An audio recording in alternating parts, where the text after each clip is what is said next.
Hello यारो, welcome back to my new blog. आज हम जा रहे हैं कालों के काल महाकाल जी के दर्शन करने और मैं आ गया हूँ दिल्ली के न्यू दिल्ली रेलवे स्टेशन। तो यहाँ से हम सीधे जाएंगे मालवा एक्सप्रेस में उज्जैन। हर हर महादेव। हम अपने घर से निकल गए थे 6 बजे क्योंकि हमारी जो ट्रेन थी मालवा एक्सप्रेस उसका टाइमिंग 8:30 बजे का है। बट हमारी मालवा एक्सप्रेस प्लेटफॉर्म पे पूरे 1.5 घंटा लेट लगी थी, जिसके वजह से हम 1.5 घंटा लेट पहुँचे थे उज्जैन। नॉर्मल तौर पे 14 घंटों में वो ट्रेन पहुंचा देती है कि हम पहुंच गए बाबा की नगरी में उज्जैन में। हर हर महादेव। ये अनमोल बदन ढोता हुआ मेहनत करता हुआ लाइफ में पहली बार। ये अनमोल परेशान क्यों हो रहा है? बैठ ऑटो में। छूट गई। कहाँ पे? ट्रेन में। मुझे ने बोला था आपके साथ चलूंगी, भगवान ला दे इसको। कोई नहीं, महादेव जी तेरे पे कृपा करेंगे। हाई नहीं आपा फिर मिलाएंगे। उज्जैन रेलवे स्टेशन से हमने किया 20 रुपये पर सवारी auto for stay purpose in a hotel और धर्मशाला। धर्मशाला इतना पसंद नहीं आया तो हम गए होटल पे। यानी होटल बुलबुल हमें सही लगा और ये कॉरिडोर के पास भी था। देन हमने होटल वाले से किया थोड़ा नेगोशिएशन, तो 1000 रुपये पर डे का उन्हें फिक्स करा।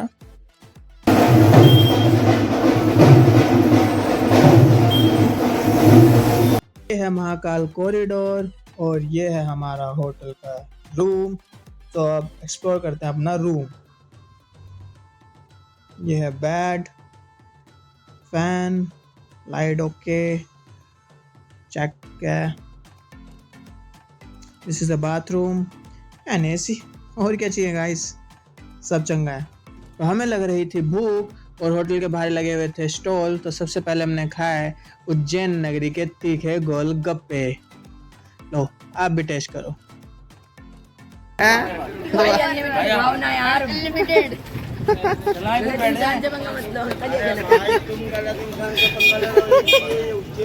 यही पूरे रोड पे अनलिमिटेड खाने के रेस्टोरेंट की लाइन लगी हुई थी, तो उन्हीं में से एक में मैं भी गया अनलिमिटेड खाने के लिए। जैसे कि आप देख सकते हैं ये बन रही है मेरी थाली, और जो मैंने ऑर्डर किया था वो किया था उज्जैन थाली, जो कि थी 110 रुपये की। और ये है वो उज्जैन थाली। और शाम होते ही हम आ गए नहा धो के महाकाल कॉरिडोर, महाकाल जी का दर्शन करने के लिए। और ये चेक किया हमने मैप कि काफ़ी बड़ा कॉरिडोर है। और ये जो रोड है ये है शक्ति पथ। यहाँ पे हर रास्ते का कुछ न कुछ नाम है। और ये है बढ़िया बहुत बड़ी शिवलिंग, जो कि छोटी छोटी शिवलिंगों से बनी हुई है। यहाँ पे हुआ थोड़ा सा फोटोशूट। नमस्ते भारत। यही है हमारा होटल। इधर हमारे होटल से यही पूरा महाकाल कॉरिडोर का व्यू दिखता है। यारो, काशी विश्वनाथ कॉरिडोर के बाद भारत का एक दूसरा सबसे भव्य कॉरिडोर है, जो काशी से भी आकार में लगभग 4 गुना बड़ा है।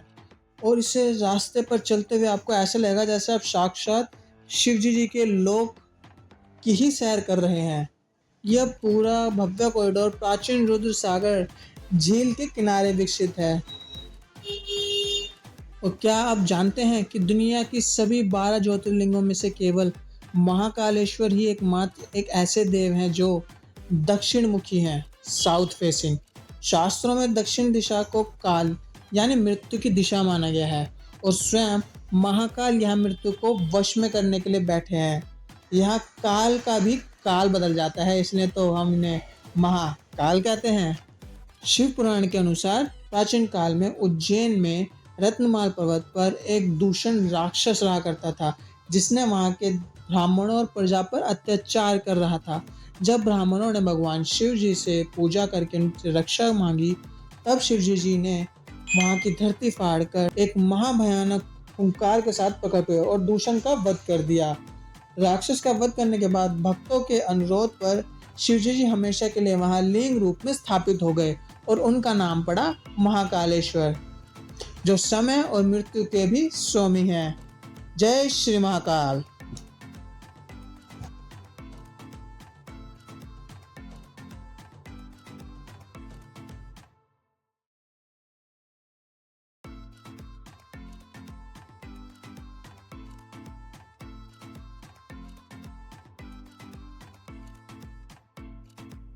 और यहाँ से लिया हमने मंदिर के अंदर चढ़ाने के लिए प्रसाद। प्राइस आप देख सकते हैं।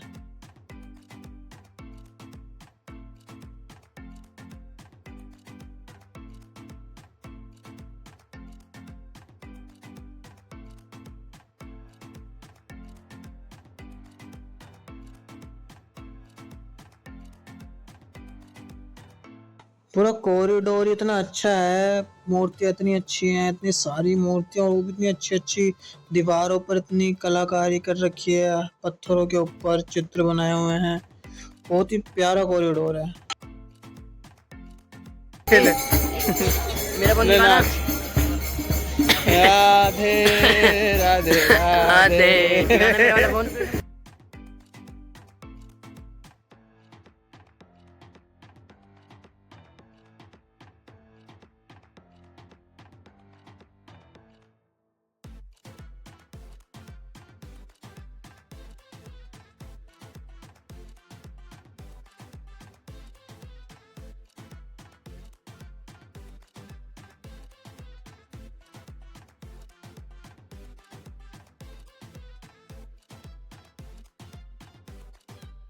ये है भारत माता मंदिर।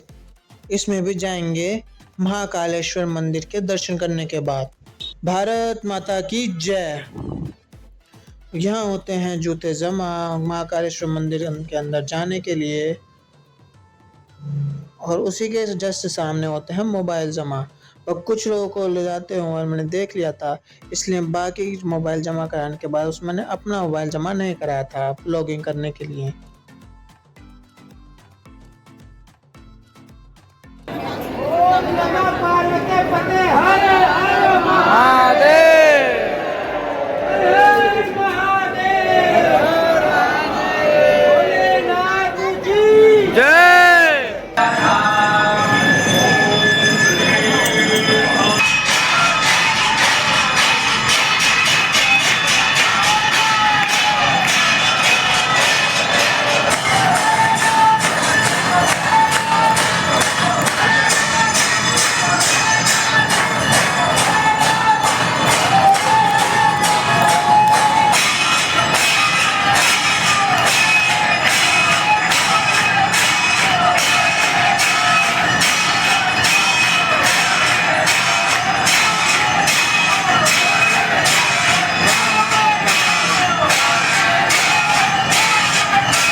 आरती लेने के बाद हम आ गए गर्भगृह से बाहर, और यह है वो मंदिर जिसके फर्स्ट फ्लोर पे है कार्तिकेय मंडपम और ग्राउंड फ्लोर पे है महाकालेश्वर ज्योतिर्लिंग एंड थर्ड फ्लोर पे है नागचंद्रेश्वर महादेव, जो कि सिर्फ एक दिन खुलता है नाग पंचमी वाले दिन।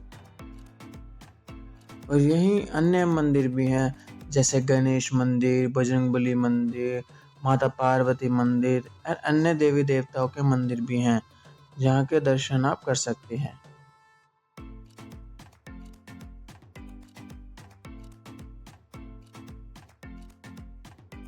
यह है दुर्लभ दर्शन केंद्र। यहाँ पर वीएफएक्स के थ्रू गर्भगृह के होते हैं दर्शन 360 व्यू में, जिसका प्राइस अराउंड 2000 के था। और यहीं होते हैं सीनियर सिटीजन के लिए ये रिक्शे।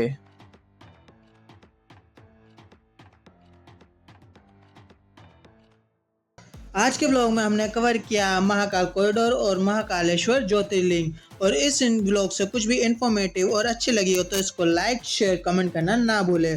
और यूं ही ब्लॉग में बने रहिएगा क्योंकि कल हम जाने वाले हैं ममलेश्वर, ओमलेश्वर, नर्मदा नदी और शनिदेव मंदिर। So stay tune.